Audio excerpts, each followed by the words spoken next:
Hey there! We are the Level Up Academy. If you're a new coach or an entrepreneur and you want to level up your business and mindset, then subscribe down below. And today we're talking about how you can supercharge your productivity and get more shit done.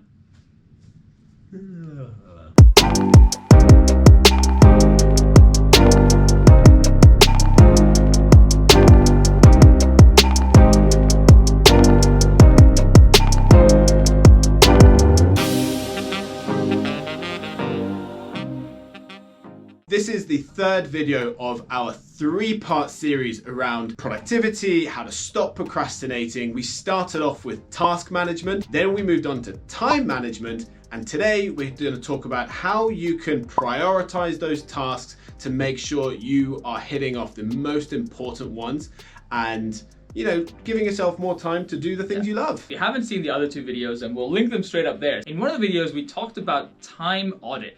If you haven't done that yet, please do that first because that's gonna set you up to win. Once you've done that, you should have figured out when you are most productive, and that forms the basis for how you can prioritize your tasks to get more shit done. We've got three key ones that we want to share with you, and the first one, start the day by setting 2 to 3 tasks that you must tick off that day. You're not over-promising. When you tick off those 2 or 3 goals, you might have time to spare to commit to other things, and that's great, right? But that's the position you want to be in. You will feel that sense of accomplishment and motivated to just keep going.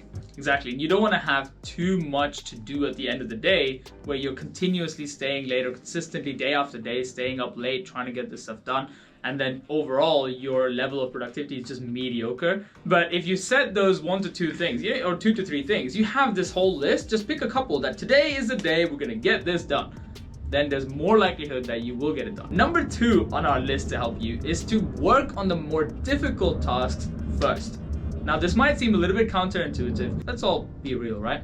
When there's a large task at hand, it can be a little bit daunting. You kind of don't want to do it because it's going to take a lot of time and you know that. So what do? You try to pick off the small things. That's why a lot of us end up going and washing dishes or doing the laundry or cleaning our desk for the 100th time. You'll have the most energy at the start of the day. So why not use it towards the things that's going to really move the needle in your business or anything else that you're trying to get done?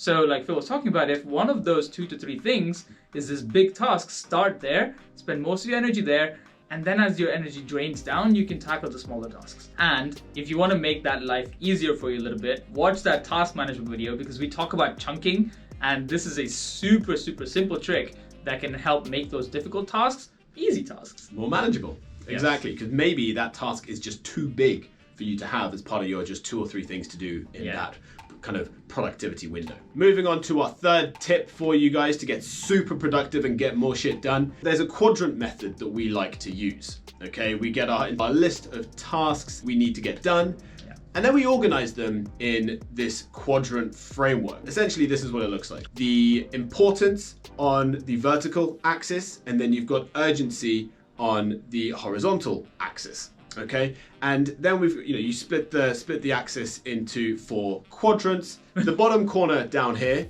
you would put all your tasks that are not urgent, meaning there's no deadline towards them, they don't need to be done straight away, and they're not very important. They're not going to bring you revenue into your business. They're not going to have a dramatic impact on your business or your life. Okay, pop all those tasks in there. Like checking your emails. We then have more urgent tasks. Okay, there is a particular deadline. They need to be done soon, but they're not important. And this can be things like, you haven't posted today, but you are on a consistent streak and you have to do it. Time is ticking. So this can be in that not important but urgent area of doing. Then we're moving up the vertical axis to the quadrant up here, kind of more important but not urgent. That is kind of the dream box where you have loads of tasks if you're on top of your game. They're not urgent, you've got plenty of time to do these tasks, but they're important, they're revenue generating, and it's a great place to go where you want to stay ahead of the game. Where most of your tasks are probably sit, if you're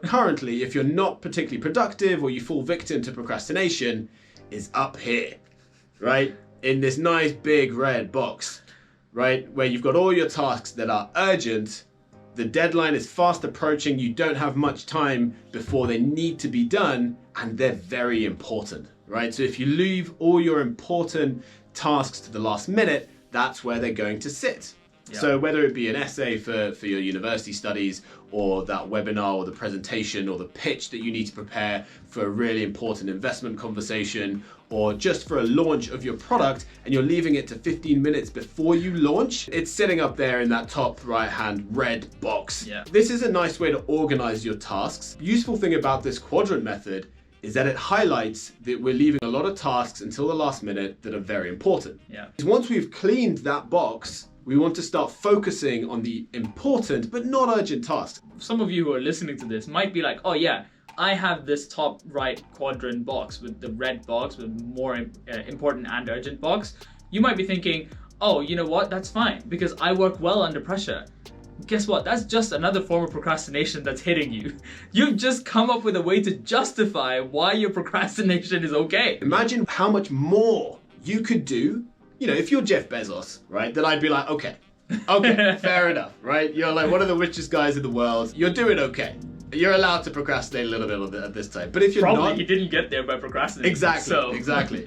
But if you're telling yourself that you work well under pressure, but you're still sitting in your 9-to-5 job that you hate, or you've not yet started your business, and there's a few things that still need to happen for you to start living that dream life, chances are it's an excuse. Yeah, exactly. And actually, interesting that you brought up Jeff Bezos, because I was reading an article yesterday about like some interview that they did around, you know, how he does his planning and stuff. And he basically talked about how he's almost never looking at the current quarter or the next quarter. Yeah. He's always on the next year of planning for Amazon. So, you know, when you take it to the extreme, he is definitely looking at the very important but not urgent tasks all the time. If you think about it that way, if one of the richest people is, you know, trying to focus their area on that way, well, maybe you should try to veer yourself there. And look, it's a difficult thing, right? We do spend a lot of time on urgent and not important activities, as well as important and urgent activities. So we need to slowly figure out a way to strategically position ourselves so that we are ahead of our task rather than constantly chasing our tail. Exactly. And it comes down to shifting that mindset you have, right?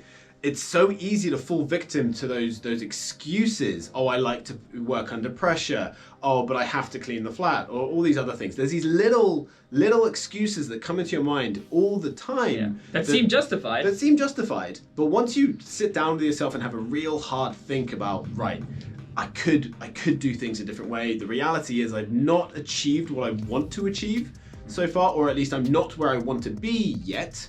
How can I get there as soon as possible? And you just need to look at any other successful person out there. They will always be strategizing, always be one step ahead of the game, one step ahead of the competition. That is why they are successful, right? It's not one thing they have done. It's this habit of organizing their tasks, staying ahead of the game, ahead of the competition that has got them to where they are. So shift that mindset. Turn the should into a must. Start organizing your tasks, get more productive, and get shit done. These things are tactical tools that we've talked about in these 3 videos that will help you overcome all of that. But at the bottom of all of this that underlies everything is the fact that you need to have some goals you want to achieve. You are happy, content in where you are today, then you probably don't need this because, you know, it's not going to be relevant for you. But if you do want to step up your game, level up your life, your business, mindset, anything, then you need to make sure you have goals. And here's a video about how to stay committed to your goals. Check those out so you can set that first. Then do all of these things and you will no longer find yourself procrastinating because you will have this ambition, this drive to get shit done. Exactly. So as we mentioned at the start, this is the 3rd video of our 3-part series about how to stop procrastinating and get super productive. So make sure you hit the subscribe button just there and hit the notification bell so that you're notified every time our new videos come out. We're documenting our journey as we're building out our own business and giving you guys a sneak peek behind our scenes. Yeah. Right? The real view of what it's like. And we've got so much in the pipeline that we're really excited to share with you guys. Yeah, it'll be amazing. And all the videos we talked about are linked in the description below, so definitely go check that out. What are your key takeaways from this video? Leave a comment below. And what are some tips that you do to be productive? Let us know. Always looking for new ideas. Stay tuned for the next one. See ya.